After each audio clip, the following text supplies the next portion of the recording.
거래사를 보면은요, 67,200원이었죠. 9.2, 그쵸?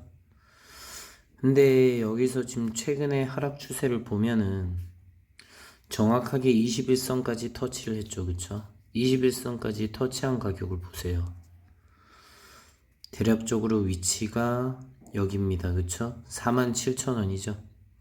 그 선에서 딱 멈춰 있는 거 보이시죠? 좀 더 확대를 해볼까요?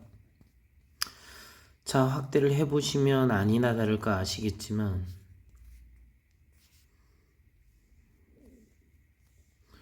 21선에 터치해 있고 조금 더 디테일하게 보시면 이 21선을 살짝 뚫고 내려가는 추세를 그리고 있어요. 그쵸?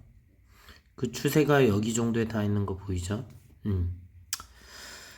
자, 그럼 여러분은 생각을 할 겁니다. 지금 21선을 지켜주니까 얘는 다시 출렁이면서 위로 올라갈 거다. 그쵸? 지금 거래량도 보시면은 매수세와 매도세가 많이 줄어든 상태예요. 그쵸? 거래량이 많이 줄어들었죠? 그런 상태에서 롱바디 음봉이 나왔어요. 그럼 여러분이 생각해 보세요. 매수세가 어느 정도 있는 상태이고 매도세도 어느 정도 있는 상태인데 거래량이 별로 없어. 그런데도 불구하고 롱바디 음봉이란 건 뭐죠? 누군가 강력한 응집력이 있는 호가창으로 막대한 거래량을 던졌다. 그쵸? 수량이 적을지언정 응집력이 있는 약속을 한 듯한 거래량을 던졌기 때문에 롱바디 음봉이 나와요. 그쵸? 그럼 이걸 역으로 생각하면 뭐냐면은 개미가 아닌 세력이 아마도 이렇게 아래로 내렸구나. 그쵸? 이렇게 내릴 수 있는 건 절대 개미가 할 수 있는 행동이 아닙니다. 그쵸? 그러니까 이렇게 됐을 때는 결국 21선을 닫고 그 21선 이평선 위로 튕겨 맞고 다시 상승할 추세가 만들어질 수 있다는 거죠. 그걸 여러분이 생각해야 되는데 여러분은 그저 상승할 때 쫓아가고 싶은 마음이 강해요. 그쵸? 그것 때문에 주식이 어려울 겁니다. 당연해요. 사람이면 정상적인 생각인데 양지사의 처음에 움직임을 보면 여러분은 다시 한번 생각할 겁니다. 내가 왜 이렇게 쌀 때는 못 샀을까? 6,000원 때는 왜 안 샀을까? 6,000원 때 못 샀을 때를 한번 생각해봐요. 이유는 간단하거든요. 그때는 때려 죽여도 사고 싶은 마음이 안 들었을 겁니다. 자, 요랬을 때인데 이때 무슨 여러분이 주식을 사고 싶은 마음이 들어요? 기캐봤자 11,600원에서 이렇게 내리고 6,700원, 그쵸? 그 다음에 와리가리 하다가 갑자기 어느 틈에 갑자기 급상승을 시키는데 이 패턴을 누가 합니까? 그쵸? 아무도 모릅니다. 그래서 나는 결국 여기서 못 삽니다. 그쵸? 그럼 여기서 못 샀다 치는데 241선은 우리가 공식처럼 알 수 있는 위치잖아요. 그쵸? 그럼 만원대에 사야 되는데 만원대에도 왜 못 살까요? 이 정도 올랐으면 더 이상 안 오르지 않을까? 그쵸? 그 생각 때문에 못 산다는 거죠. 그럼 지금 최근에 위치해 보면 여러분한테 어떤 공식이 나오죠? N자형으로 돌파하는 추세로 갈 것 같다. 그쵸? 요 추세가 완성되는 느낌이죠. 그럼 뭐죠? 계속 신고가를 갱신하는 추세로 갈 거라는 기대감이 있죠. 그것 때문에 아마도 여러분은 또 주식을 사게 될 거라는 거죠. 그쵸? 근데 이거를 깨는 좋은 방법이 뭐냐면은 여기서 롱바디 음봉을 갈겨서 아래로 내려버리면 여러분은 고통받을 겁니다. 더도 말고 3만원까지만 내려봐요. 너무나도 힘들 거예요. 그쵸? 지금도 오늘 15.25% 내렸잖아요. 그쵸? 이것도 되게 힘든데 여기서 만약에 더 내려서 3만원까지 빼버리면 여러분 얼마나 힘듭니까? 그쵸? 근데 이렇게 아래까지 뺄 것까지 생각을 해야 돼요. 왜 생각을 해야 되는 거죠?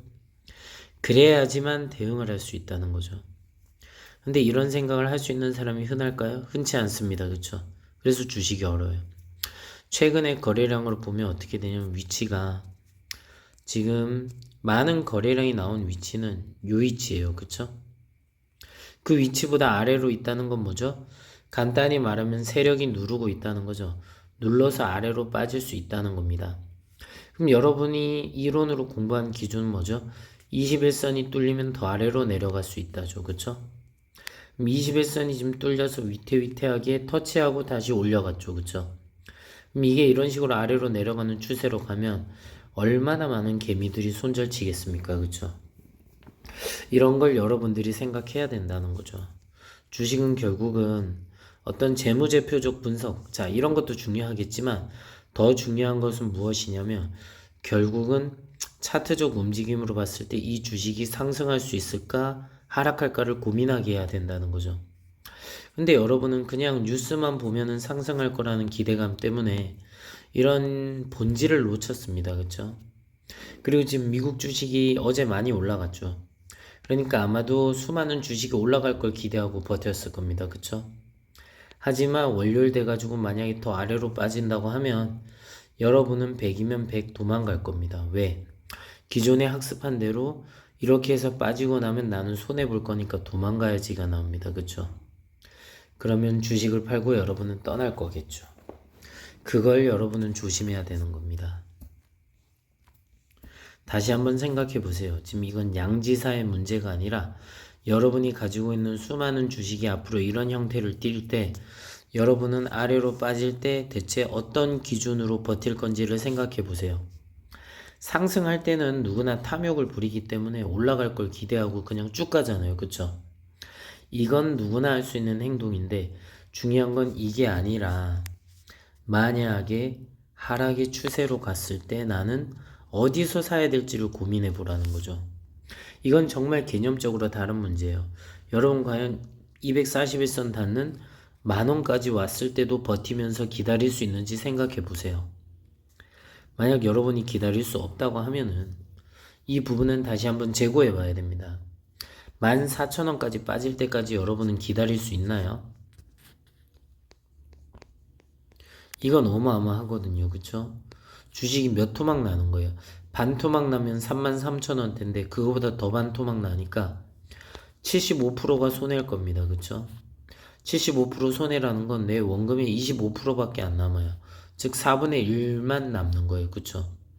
이게 얼마나 정신적으로 힘드나요?